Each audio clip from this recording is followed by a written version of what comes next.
నమస్తే. నేను జర్నలిస్ట్ రక్షిత్. ఏదైతే మనం చెప్పామో బీజేపీ లిస్టు దాదాపు మనం చెప్పిన పేర్లలో దాదాపు కన్ఫర్మ్ అయినట్టు తెలుస్తుంది. ఒక 2 స్థానాలు మాత్రం ఇంకా ప్రకటించలేదు. వాటికి కూడా మనం చెప్పిన పేరే కన్ఫర్మ్ అయ్యే అవకాశం ఉంది. అటు బీజేపీ దూకుడుగా వెళ్తూ ఉంటే కాంగ్రెస్ కూడా ఏదైతే అసెంబ్లీ ఎలక్షన్‌లో గెలిచిన జోష్‌తోని రేవంత్ రెడ్డి ఒక పీసీసీ అధ్యక్షతన ఇప్పుడు కాంగ్రెస్ కూడా ఒక లిస్టు ప్రకటించబోతుంది. దాదాపు 9 మంది పేర్లను కాంగ్రెస్ పార్టీ కూడా కన్ఫర్మ్ చేసినట్టు తెలుస్తుంది. దానికి సంబంధించి ఒకసారి టోటల్‌గా దాని వివరాలు ఏంది, వాళ్ళకు ఎవరికి సీట్ ఇచ్చే అవకాశం ఉందో ఒకసారి చూద్దాం. మన ఎనాలిసిస్ ప్రకారం అయితే అక్కడ ఎవరికి ఛాన్స్ ఉంది, లేకపోతే ఆల్మోస్ట్ అధిష్టానం కన్ఫర్మ్ చేసినట్టు మనకు పేర్లు తెలుస్తూ ఉన్నాయి. ఒకసారి చూద్దాం. మహబూబ్ నగర్ నుంచి ఏఐసిసి కార్యదర్శి వంశీచందర్ రెడ్డిని కన్ఫర్మ్ చేసినట్టు తెలుస్తుంది.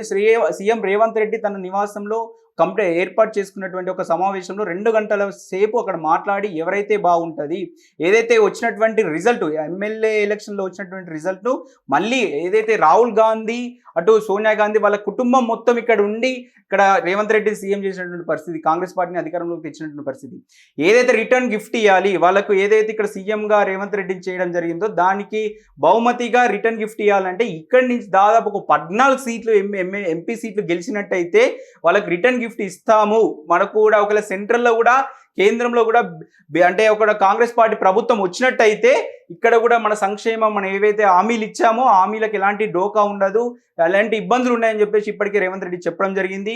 దానికి కంపల్సరీ ఎంపీ సీట్లు గెలవాల్సిందే అని చెప్పడం జరిగింది.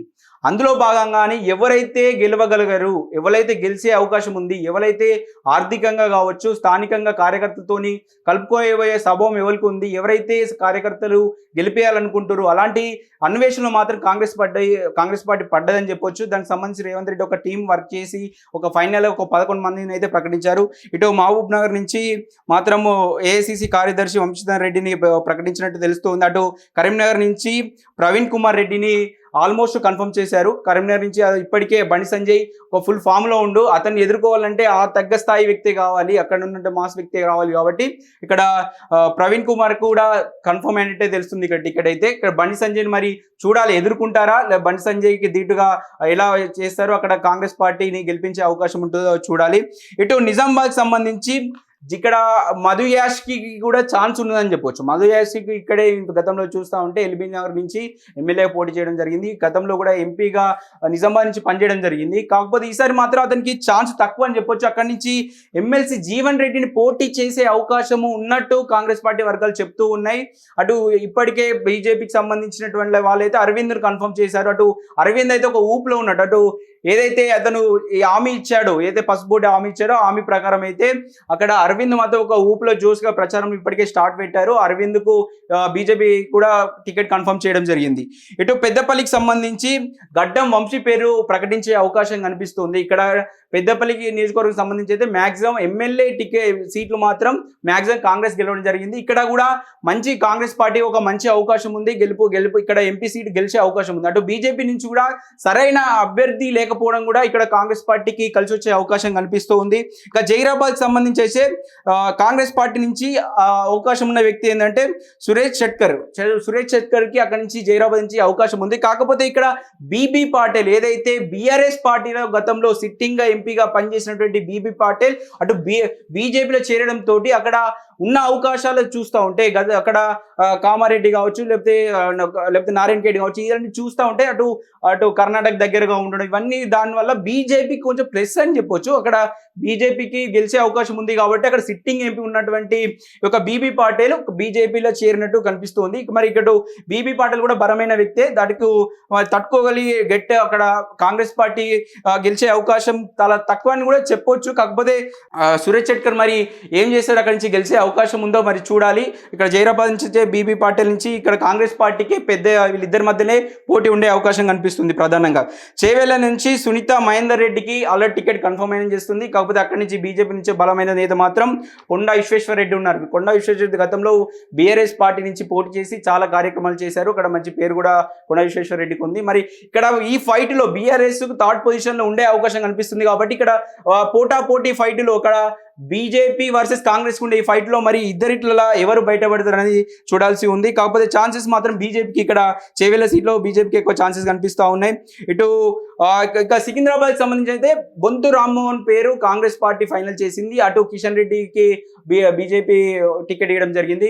అంటే సిట్టింగ్ గా ఉన్న బీజేపీ కాబట్టి ఇది ఆల్మోస్ట్ బీజేపీ ఫేవర్ ఉన్నటువంటి సీటు. మరి బొంతు రామ్మోహన్ వేయడం వల్ల కాంగ్రెస్ పార్టీ గెలుస్తుందా? ఇక్కడ కాంగ్రెస్ పార్టీకి ఎంత ఆయనతో బీఆర్ఎస్ పార్టీలో ఉన్నప్పుడు ఆ బలము మరి ప్లస్ ఇటు కాంగ్రెస్ సంబంధించినటువంటి క్యాడర్ బలం తోడయి ఇక్కడ కాంగ్రెస్ పార్టీ గెలిచే అవకాశాలు చాలా తక్కువ ఉన్నాయని చెప్పొచ్చు. ఆల్మోస్ట్ సికింద్రాబాద్ నుంచి మాత్రం కన్ఫర్మ్ గా బొంతు రామ్మోహన్కే ఇచ్చే అవకాశం ఉంది. నల్గొండ నుంచి చూస్తా ఉంటే జానారెడ్డి అయితే ఎమ్మెల్యేగా పోటీ చేయకపోయింది కాబట్టి వాళ్ళ తనయుడు పోటీ చేయడం జరిగింది కాబట్టి ఇప్పుడు ఎంపీ సీటుకు మాత్రం జానారెడ్డి పోటీ చేసే అవకాశం ఉంది. కాకపోతే ఇక్కడ ఉన్న ఫైట్లో ఇటు కాంగ్రెస్ బీజేపీ ఉన్న ఫైట్లో మాత్రం ఈ నల్గొండ స్థానం మాత్రం కాంగ్రెస్ పార్టీకి ఒక పెట్టిన పేరు అని చెప్పొచ్చు. కాంగ్రెస్ పార్టీ గెలిచే అవకాశం ఉంటుంది కాబట్టి జానారెడ్డిని ప్రకటించే అవకాశం ఉంది. ఇటు భువనగిరికి సంబంధించి మాత్రం ఇక్కడ కాంగ్రెస్ బీజేపీ టఫ్ ఫైట్ కనిపిస్తూ ఉంది. బీఆర్ఎస్ మాత్రం అన్ని స్థానాల్లో ఒక మెదక్ తప్ప మిగిలిన అన్ని స్థానాల్లో మాత్రం థర్డ్ పొజిషన్లో ఉండే అవకాశం ఉంటుంది. ఇక్కడ భువనగిరికి సంబంధించి బూర నరసయ్య గౌడ్కు బీజేపీ టికెట్ ఇవ్వడం జరిగింది. అటు చామల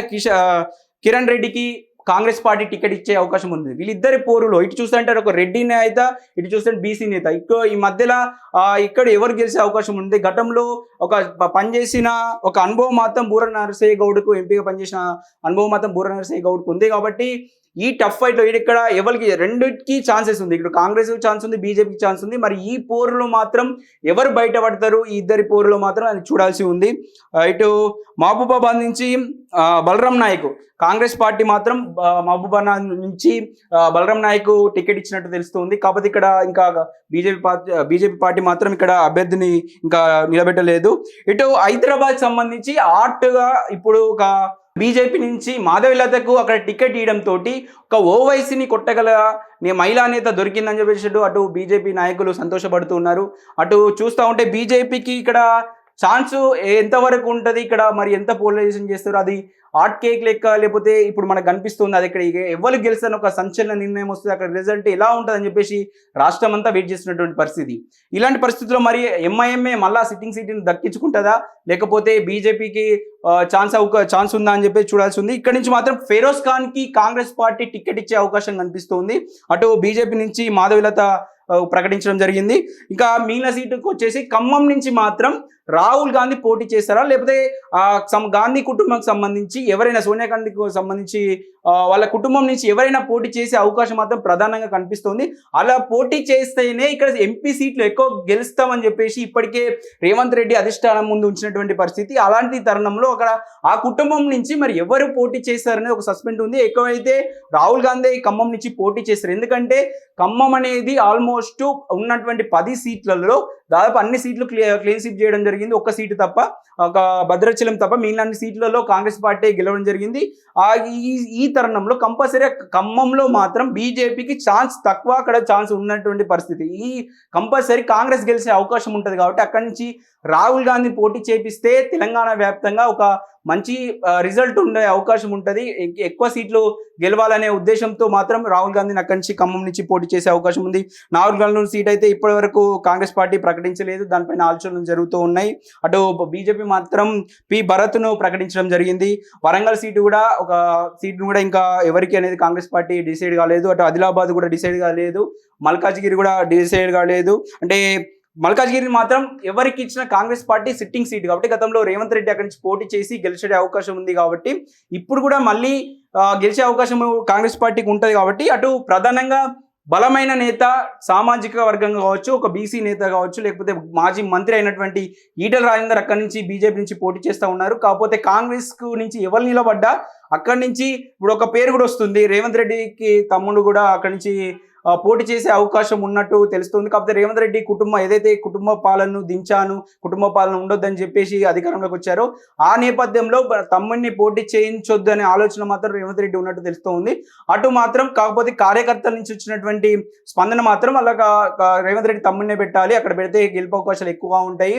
ఎందుకంటే అక్కడ గతంలో రేవంత్ రెడ్డి అక్కడ ఎంపీగా పోటీ చేసినప్పుడు అన్నీ తానే అక్కడ కార్యకర్తలతో సమన్వయం కావచ్చు, అన్నీ తానే వాళ్ళ తమ్ముడే చూసుకోవడం జరిగింది కాబట్టి కార్యకర్తల స్థానాలు మాత్రం వాళ్ళ తమ్మునికి ఇవ్వాలని చెప్పేసి అంటున్నట్టు తెలుస్తుంది. కానీ రేవంత్ రెడ్డి మాత్రం దీనికి సుముఖంగా లేనట్టు తెలుస్తూ ఉంది.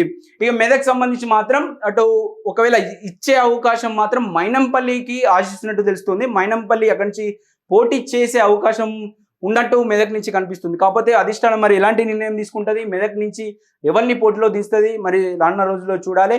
ఇది ఇప్పటి వరకు ఉన్నటువంటి పరిస్థితి. కాకపోతే ఏవైతే బీజేపీ పార్టీ ప్రకటించినటువంటి 9 సీట్లలో మాత్రం పక్కా గెలిచే అవకాశాలు ఎక్కువగా ఉన్నాయని చెప్పొచ్చు. ప్రధానంగా బీజేపీ గెలిచే అవకాశాలు లేనటువంటి సీట్లు ఏంటంటే ఖమ్మము, మెదకు, నార్కర్నూలు, వరంగల్, ఆదిలాబాదు ఇంకా వాళ్ళు ప్రకటించలేదు.